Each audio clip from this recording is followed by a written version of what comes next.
할머니에게 이제 교회를 다녀와서 안기는데 할머니가 그 어린 손주가 너무 귀엽고 예뻐서 꼭 껴안아주면서 이런 질문을 던졌어요. 교회에서 뭘 배웠니? 그랬더니 그 아이가 하나님에 대해서 배웠어요. 그러면서 또 이어서 아주 자신감에 차서 불쑥 이렇게 말하는 겁니다. 하나님이 위대하시다는 것을 배웠어요. 그래서 잠시 말을 멈추더니 또 그 아이가 할머니한테 이렇게 말하는 겁니다. 할머니, 이 사실 말고 뭐 알고 있는 거 있어요?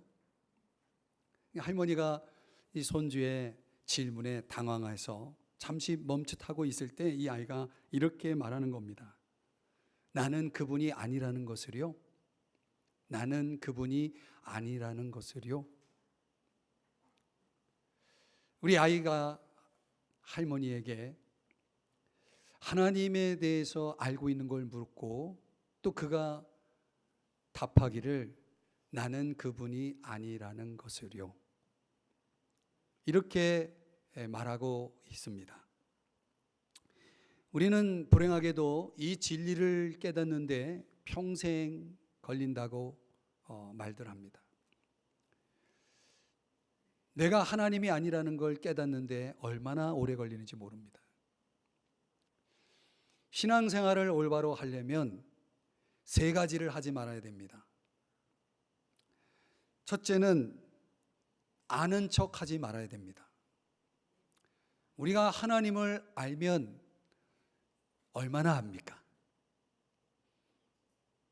아는 척이라는 게 마치 내가 하나님에 대해서 모든 걸 아는 것처럼 착각하지 말아야 한다는 것이죠. 그래서 우리는 늘 하나님에 대해서 배우는 자세를 가져야 됩니다. 두 번째는 내게 최선이 뭔지를 하나님을 가르치려고 하지 말아야 됩니다. 누구보다도 우리의 최선을 잘 아시는 분은 하나님이시죠. 어떤 사람은 나의 최선을 하나님께 가르치려고 하는 사람이 있다는 거죠. 그 얼마나 건방진 일입니까? 세 번째 하지 말아야 될 것은 우리 인생을 경영하는 방식에 있어서 어떤 특별한 제한을 하지 말아야 된다는 거죠. 어떤 사람은 하나님이 내 인생을 경영하는 방식에 불만을 품고 하나님께 뭔가 자신이 생각하는 방식을 제안하는 사람이 있습니다. 그러지 말아야 됩니다. 그분의 경영만큼 우리가 우리 인생을 더 잘 경영할 수는 없는 것입니다. 우리가 이런 잘못된 자세를 내려놓고 저와 여러분이 신앙생활을 올바로 해나가기 위해서 가지고 있어야 될 아주 중요한 자세는 감사입니다. 한번 따라 하십시다. 감사. 그러니까 늘 우리가 하나님 앞에서 하나님을 배우고 하나님을 알아감에 있어서 우리가 할 수 있는 최고의 반응은 감사하는 일입니다. 우리가 계속 지난주에 이어서 그리스도는 누구신가라는 주제를 오늘 본문 속에서도 우리가 함께 생각해 보겠는데요. 그리스도가 누구신지를 우리가 잘 배워야 됩니다. 13절, 14절에서는 우리를 구원하신 분임을 배웠고요. 15절에서 17절, 지난주의 본문에서는 우리를 창조하신 분이고 우리를 간섭하시고 붙드시는 분이시다라고 말씀을 드렸습니다. 자, 오늘 본문에 와서 바울은 교회라는 주제를 꺼내서 이야기하고 있습니다. 왜 갑자기 교회에 대해서 이야기를 하는가? 문맥적인 의미를 가지고 설명을 드리면 예수 그리스도가 우리를 구원하셨고 우리를 창조하셨다면 우리는 여전히 이 세상 속에서 살아가잖아요. 우리를 창조하시고 우리를 구원하신 그분이 우리를 세상에 그냥 내버려 두지 아니하시고 우리를 교회라는 공동체 속에 두시어 우리 가운데서 일하고 계시는 분임을 지금 바울은 본문을 통해서 설명해 주고 있다는 겁니다. 다시요. 우리를 창조하셨고 우리를 구원하셨을 뿐만 아니라 이제는 이 세상을 살아가고 있는 우리들에게 교회라고 하는 공동체 속에 우리를 심어 주셔서 우리 가운데서 그분은 우리를 키우고 계시고 우리를 이끌고 계시다는 것이죠. 우리의 삶을 주님께서 리드해 가고 있다는 것입니다. 사랑하는 여러분, 교회라는 공동체가 아니면 우리가 우리 가운데서 일하시는 그분을 경험할 수가 없습니다. 그리스도는 누구신가? 교회라는 공동체를 통해서 우리 안에서 일하시는 분이다. 어떻게 일하시냐? 세 가지를 통해서 일하신다는 거예요. 첫 번째는 머리입니다. 머리. 한번 따라 하십시다. 머리. 18절 말씀에 보면 그는 몸인 우리 교회의 머리시라. 여기 머리가 나오죠. 이 머리라고 하는 케팔레라고 하는 단어는 만물을 주관하시는 분이시다라는 의미도 되지만 이 본문에서는 교회의 머리니까 교회를 다스리시는 주관하시는 분이시다 이런 뜻이 되겠죠. 사실 머리라는 이 단어가 성경에 사용될 때는 기원의 의미를 둘 때도 있지만 오늘 본문에서는 권위를 강조하는 의미입니다. 왜 예수 그리스도는 머리가 되시는가? 그 근거를 18절 말씀에는 세 가지 단어를 가지고 설명합니다. 하나는 근본입니다. 근본. 영어로는 beginning, 아르케라는 단어를 쓰는데요. 이 beginning, 시작이란 뜻이죠. 무엇에 대한 시작이냐? 그 다음 죽은 자들 가운데서 먼저 나시니. 이것은 부활을 강조하는 의미입니다. 부활을 강조합니다. 그래서 고린도전서 15장 20절에는 부활의 첫 열매로 그리스도를 소개합니다. 자, 설명하면 부활하신, 먼저 살아나신 그분이 머리라면 그 머리에 붙어 있는 자는 몸이 되겠죠. 그 몸은 이 머리가 죽음을 이기시고 부활하셨다면 그 머리에 붙어 있는 몸은 당연히 죽음을 이기고 부활의 생명에 참여할 수 있다는 원리를 보여준다는 거죠. 이해가 되시죠? 예수님은 부활에 있어서 근본이 되고 먼저가 되고 그리고 18절 끝부분에 보니까 으뜸이 되신다라고 말하고 있습니다. 탁월하시다는 거죠. 사랑하는 여러분, 예수 그리스도께서 우리의 머리가 되셔서 그 탁월하심을 우리에게 나타내실 때 어떻게 나타내실까? 그분이 머리라면 그 머리가 몸인 우리를 위해서 무엇을 하시는가? 적어도 두 가지를 원리적으로 설명할 수 있어요. 하나는 생명을 공급하죠. 여러분, 머리와 몸은 뗄 수가 없죠. 붙어 있다라고 하는 것이 존재 가능한 유일한 방법입니다. 그래서 붙어 있음을 통해서 항상 생명이 공급되어지는 것입니다. 생명이 공급되어지는 것입니다. 또 하나는 절대적 지배권을 가지고 계속 머리는 몸을 뭐합니까? 지시하고 명령합니다. 머리의 기능이 빠지면 몸은 어떤 활동도 할 수가 없는 것이죠. 당연한 것이죠. 머리가 지시하는 대로 명령하는 대로 복종할 때 몸은 살아갈 수가 있는 것입니다. 움직일 수가 있는 것입니다. 사랑하는 여러분, 아주 우리가 이해하기 좋게 그리스도는 누구신가 첫 번째로 말씀하기를 머리라고 말씀하고 있습니다. 우리가 저와 여러분이 교회 속에서 그분이 우리의 머리가 되셔서 우리를 위해서 하시는 일은 그분께 붙어있는 저와 여러분에게 계속해서 생명을 주실 뿐만 아니라 그 생명 안에서 우리가 활동하고 살아갈 수 있도록 우리를 지시하고 명령하고 있다는 것입니다. 그분은 전설 속의 인물도 아니고 신화 속의 인물도 아닌 것입니다. 그분은 살아계십니다. 그분은 으뜸이십니다. 그분은 우리를 다스리는 분이십니다. 아멘. 마치 우리 몸의 활동이 몸이 활동하는 것이 머리로부터 끊임없이 명령을 받듯이 우리는 몸된 우리는 머리이신 그리스도에게 붙어서 끊임없이 뭘 해요? 지시를 받아야 된다는 거예요. 그분의 명령을 받고 살아야 한다는 것입니다. 그게 우리가 살아가는 삶의 방식이어야 한다는 거죠. 그러기 위해서는 저와 여러분의 하루의 생각들을, 우리의 삶의 우선권을 그분께 드려야 되는 것입니다. 그렇게 하고 계시나요? 그리스도께서 교회를 통하여 우리 가운데 머리가 돼서 하시는 일이 끊임없이 우리의 생명과 또 우리의 삶의 모든 방식들을 지시와 명령을 통해서 이끌고 있다는 사실을 여러분 잊지 말아야 됩니다. 두 번째로, 그리스도는 누구신가? 모든 충만이 되십니다. 19절 말씀인데 우리 한번 같이 읽어봅시다. 시작. 아버지께서는 모든 충만으로 예수 안에 거하게 하시고.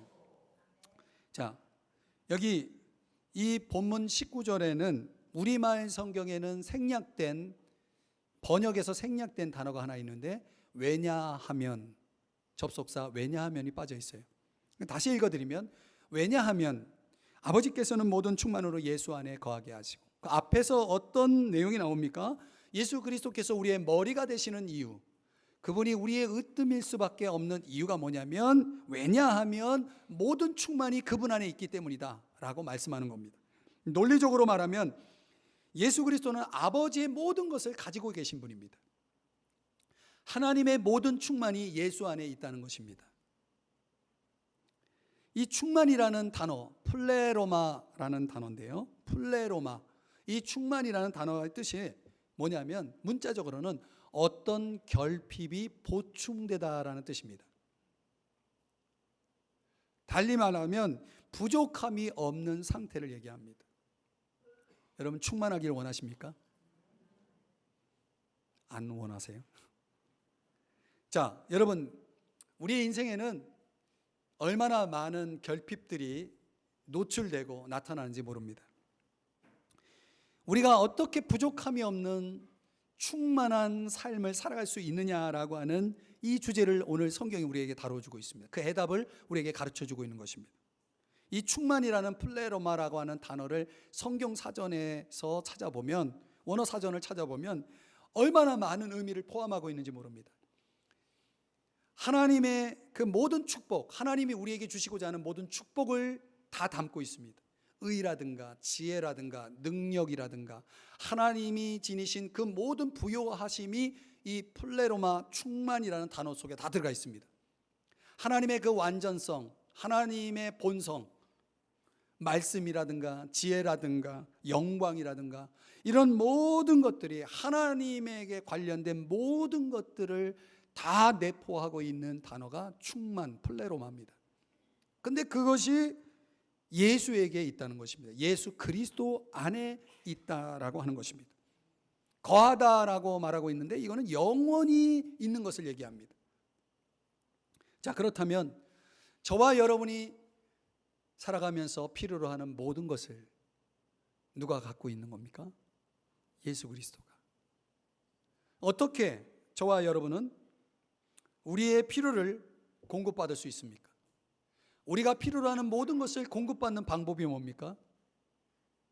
그 충만을 발견해야 되죠. 그 충만을 얻기 위해서 저와 여러분이 그리스도에게로 나아가야 한다는 거죠. 그분은 우리의 머리이실 뿐만 아니라 우리의 충만이시기 때문에 우리가 인생을 살아가면서 필요로 하는 모든 것을 갖고 있기 때문에 우리가 그분 안에서 해결할 수 있다는 것입니다. 그분은 부활하신 분입니다. 살아계신 분입니다. 지금도 그 부활하신 주님이 저와 여러분을 새로운 창조의 능력으로 이끌고 계심을 믿으시기 바랍니다. 지금도 우리를 새롭게 하시는 분이십니다. 그분은 모든 걸 주관할 뿐만 아니라 교회를 다스리면서 교회 속에 있는 우리를 이끌고 계시는 것입니다.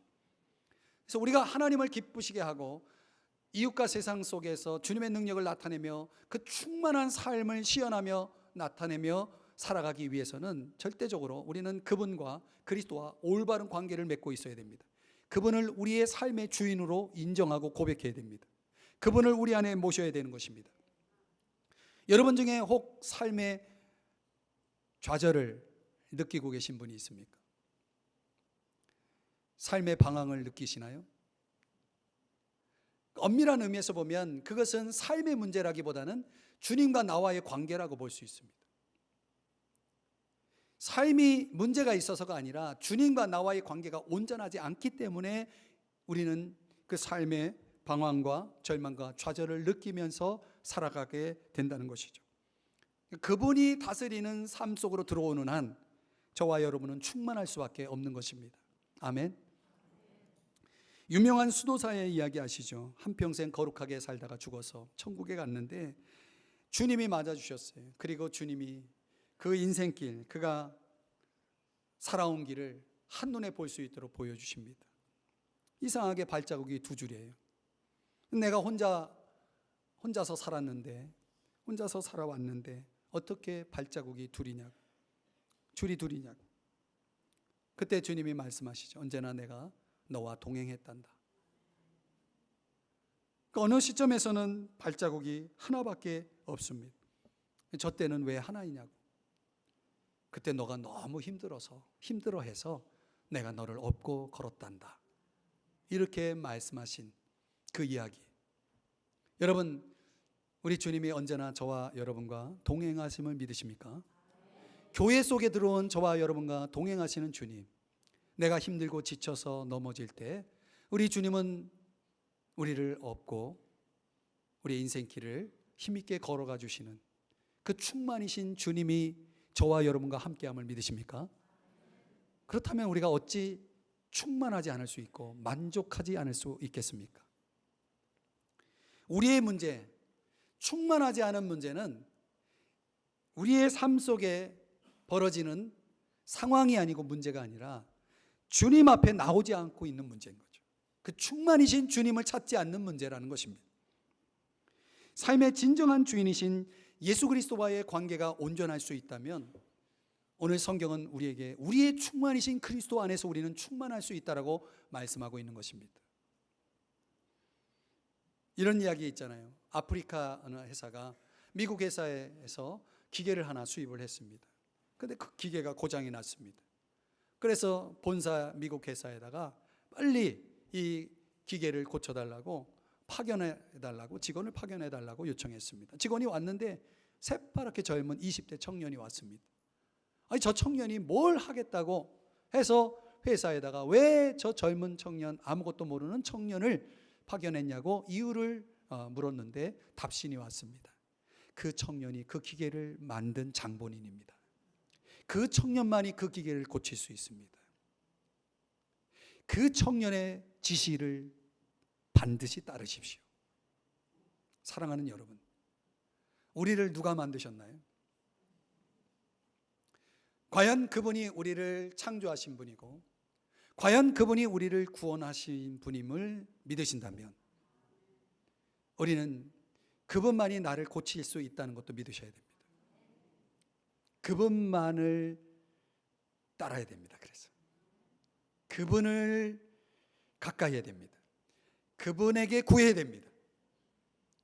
그분의 지시를 따라서 우리가 살아갈 수 있다면, 그분 앞에 무엇을 구할 수 있다면 무엇이든지 구하라 그리하면 이루리라 라는 말씀처럼 오늘 저와 여러분이 충만한 삶을 살아가게 될 줄 믿으시기 바랍니다. 그분은 우리의 충만이십니다. 마지막 세 번째, 그리스도는 누구십니까? 우리의 화평이 되십니다. 20절 말씀인데요, 우리 같이 한 목소리로 함께 읽어보죠. 시작. 십자가의 피로 화평을 이루사 만물 곧 땅에 있는 것들이나 하늘에 있는 것들이 그로 말미암아 자기와 화목하게 되기를 기뻐하십니다. 아멘. 자, 19절에서는 하나님의 충만이, 모든 충만이 그리스도 안에 있다라고 말하고 있고 19절을 그 충만이 20절에 와서 그 충만함이 이룬 일을 우리에게 보여주고 있는데 그 한 가지가 뭐냐면 화평을 이루사입니다. 화평을 이루사.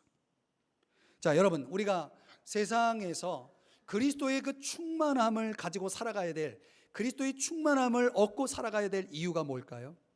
그것은 우리가 이 세상에 복음을 전하기 위해서라는 사실입니다. 복음이 뭡니까?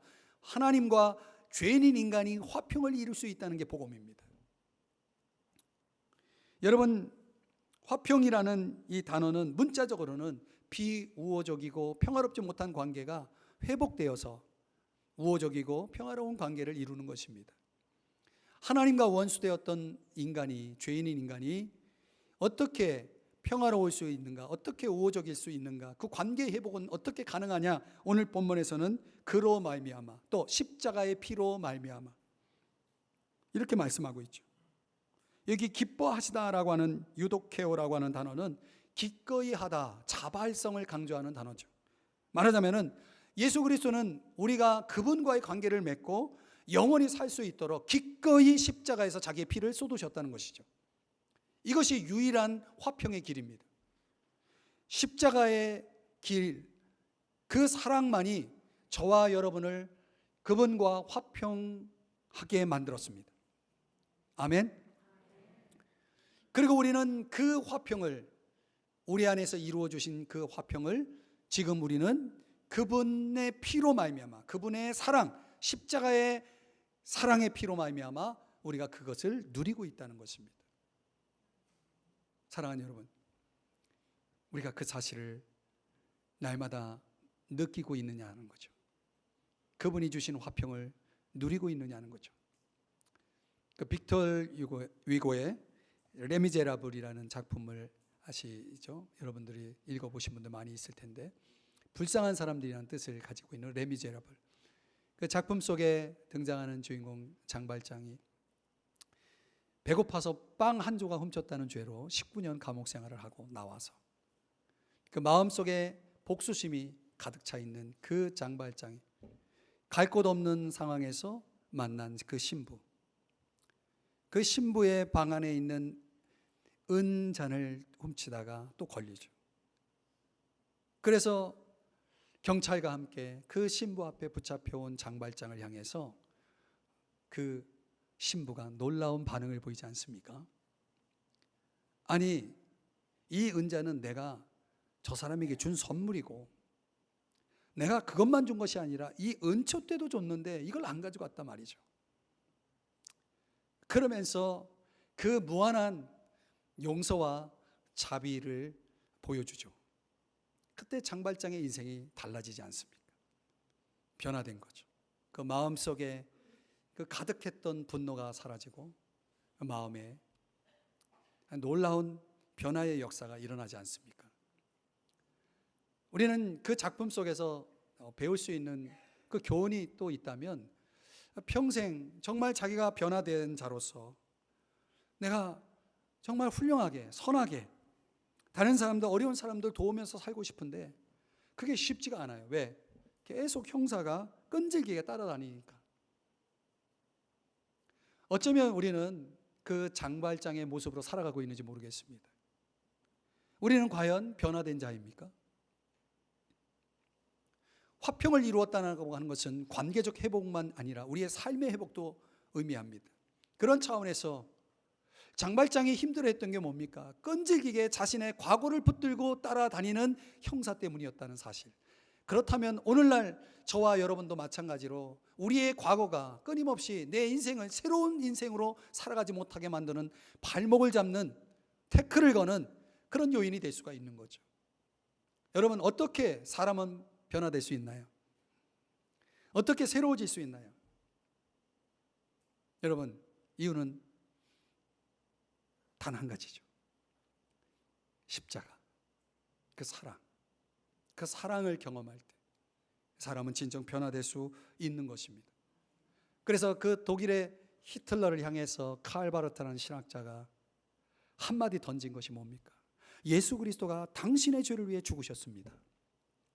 그가 진정 히틀러에게 전해주고 싶었던 유일한 한마디, 당신의 죄를 위해 주님이 십자가에서 죽으셨다는 메시지. 오늘 우리의 인생을 새롭게 할 것은 바로 예수 그리스도의 십자가, 그 사랑임을 믿으시기 바랍니다. 그래서 우리는 그리스도께서 십자가 피로 말미암아 불쌍한 죄인들, 레미제라블들을 위해서 그 희생하신 그 사랑으로 지금도 모든 사람들을 자기와 화목하게 되기를 기뻐하고 계시다라고 오늘 성경이 말씀하고 있어요.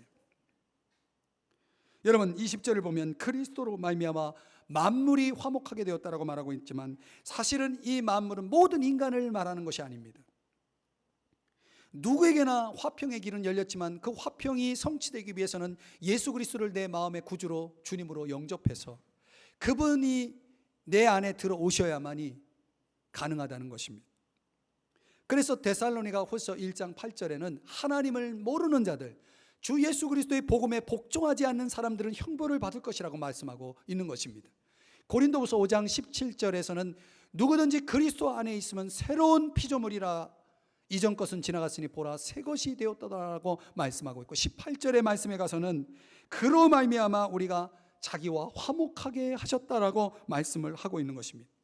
사랑하는 여러분, 우리가 이 복음을 전하지 않으면 사람들은 하나님과 화평을 누릴 수가 없습니다. 그 화평을 필요로 하는 많은 사람들에게 저와 여러분이 침묵하시겠습니까? 이번 명절을 통해서 여러분이 가까이 만나는 가족들, 친지 중에 아직도 하나님과 화평을 이루지 못하고 있는 사람들 있지 않습니까? 어떻게 하겠습니까? 포기하시겠습니까? 자기와 화목하게 되기를 기뻐하시는 우리 주님께서 저와 여러분을 화평을 이루도록 하셨다면 이제 그 화평이 흘러가야 되고 믿지 않는 보신 가족들에게, 이웃들에게 전달되어야 될 줄 믿습니다.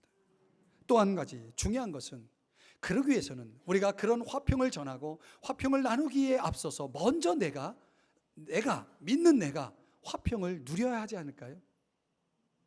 내가 화평을 전하기 전에 내 안에 화평이 있어야 되지 않을까요? 아멘이십니까?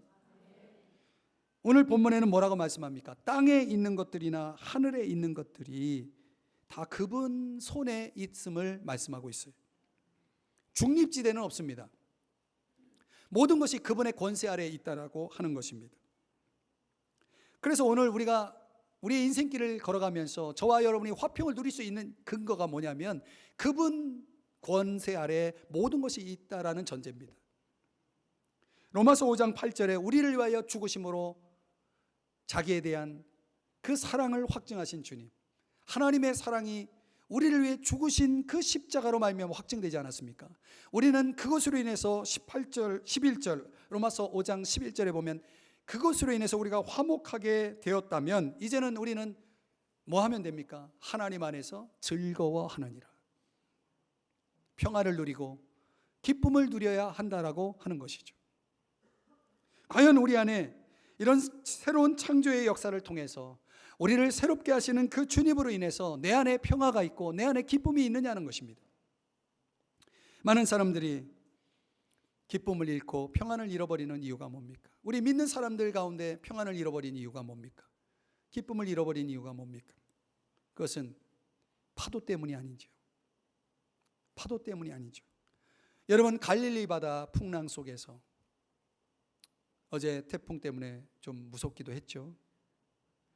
여러분 갈릴리 바다 풍랑 속에서 제자들이 소란을 떨었던 것처럼 어쩌면 우리도 그랬는지 모릅니다. 그런데 예수님은 그 배 위에서 고이 주무시고 계셨다는 거예요. 이것이 바로 절대적인 평안입니다. 제자들은 소란을 피웠지만 주님은 고요히 평안히 주무셨다는 거죠. 이 절대적인 평안. 내 주변에 어떤 상황들이, 환경들이 내 평안을 빼앗아갈 수 없는 것입니다. 세상은 줄 수도 없고 알 수도 없는 그 평안이 주님에게 있었기에 그 절대적 평안을 보여주신 것입니다.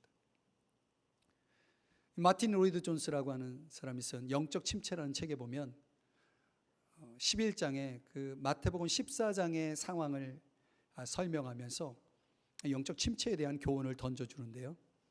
그 내용에 보면 그런 내용이 나와요. 베드로가 상당히 장점이 많은 사람이라는 거예요. 장점이 많아요. 어떤 장점이? 열정이 일단 누구보다도 열정이 뜨겁고 그 다음에 판단력이, 결단력이 되게 빨라요. 주저하는 게 없어요. 또 어떤 면에서 보면 이 베드로만큼 활동적인 사람, 액티브한 사람이 없는 것 같아요. 성격이 굉장히 좋아요. 그런데 마틴 로이드 존스는 그 본문의 말씀을 묵상하고 또 베드로의 삶을 성경 속에서 묵상해 보니까 베드로가 가지고 있었던 그 모든 장점들이 베드로가 난처한 지경에 빠지게 만든 원인이 되었다라고 얘기해요. 여러분, 사람이 장점이 내 인생에 정말 브레이크를 걸게 만드는 경우가 종종 있다는 사실 아십니까? 너무 나서니까 베드로에게 많은 문제가 생깁니다. 왜 이렇게 됐느냐에 대해서 로이드 존스는 이런 얘기를 합니다. 현상과 사물을 보고 직관적인 처리를 했기 때문이다. 여러분, 우리가 어떤 사물을 보고 판단할 때 우리 눈에 보여지는 것으로 직관적으로 처리하는 그런 삶이 베드로에게 나타났고, 그런 것으로 인해서 베드로의 삶에 여러 가지 많은 어려움들이 문제들이 생겨났다는 거예요. 이게 참 중요한 얘기입니다. 그 14장의 예는, 마태복음 14장의 예는 그런 내용이 나오죠. 그 풍랑이 있는 바다 속에 배가 떠 있고 베드로는 그 바다 위를 걸어오시는 주님을 보면서 이렇게 말씀을 드리죠. 주님, 만일 주님이시거든 저를 물 위로 오라 하소서. 그리고 물 위를 걷다가 갑자기 바닷속으로 빠져들어갑니다. 왜요? 파도를 보았기 때문에. 그러면서 로이드 존스는 많은 사람들이 파도를 보기 때문에 바다에 빠진다, 침체에 빠진다, 정말 피해야 할 어떤 것을 너무나 신경 쓴 나머지 침체에 빠지는 일들이 우리 믿는 그리스도인들에게 많이 있다.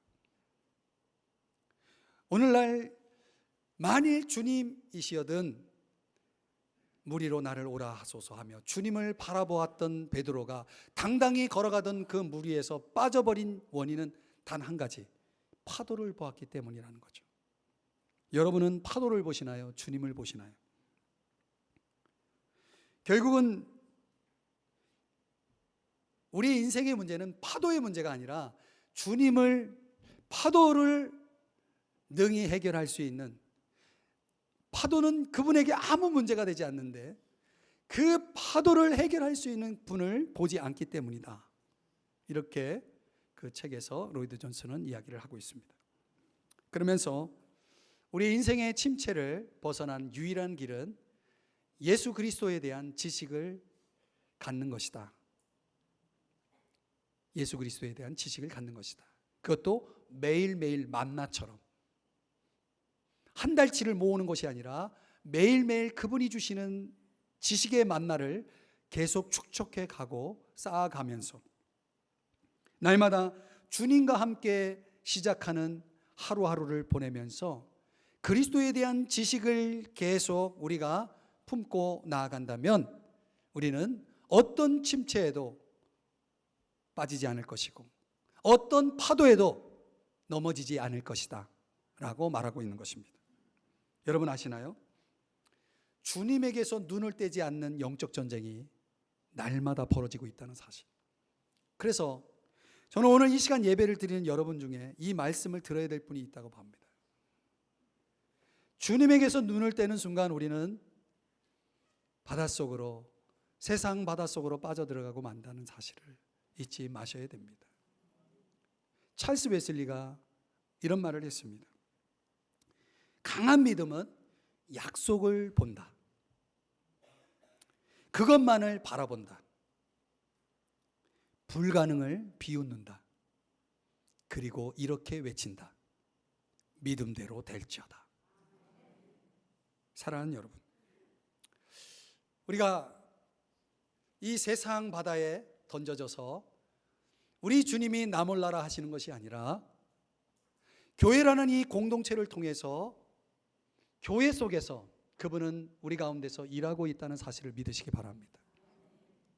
그분의 일하심이 머리로서, 충만으로서, 화평으로서 우리 안에서 지금도 일하고 있다는 사실 또한 믿으시기 바랍니다. 어떻게 우리가 주님이 기뻐하시는 삶을 살아가고 세상과 이웃에 주님의 능력을 보여주며 살아갈 수 있을까? 그것은 주님과 그리스도와 올바른 관계 속에서 그분을 날마다 내 삶의 주인으로 인정하면서 비롯될 수 있음을 여러분 기억하십시오. 우리의 삶에 방황이 있고 좌절이 있고 낙심이 있는 것은 그 삶이 내게 너무 버거워서가 아닙니다. 파도를 보기 때문입니다. 주님을 바라보지 않고 파도를 바라보는 여러분, 눈을 다시 주님에게 고정시켜서 주님을 바라볼 때 그 찰스 웨슬리가 외친 것처럼 믿음대로 될지어다. 불가능을 비웃고 믿음을 선포하며 믿음의 승리를 경험하면서 주님이 주신 생명과 충만과 평안을 경험하는 저와 여러분이 될 수 있기를 주님의 이름으로 축복합니다. 축복합니다.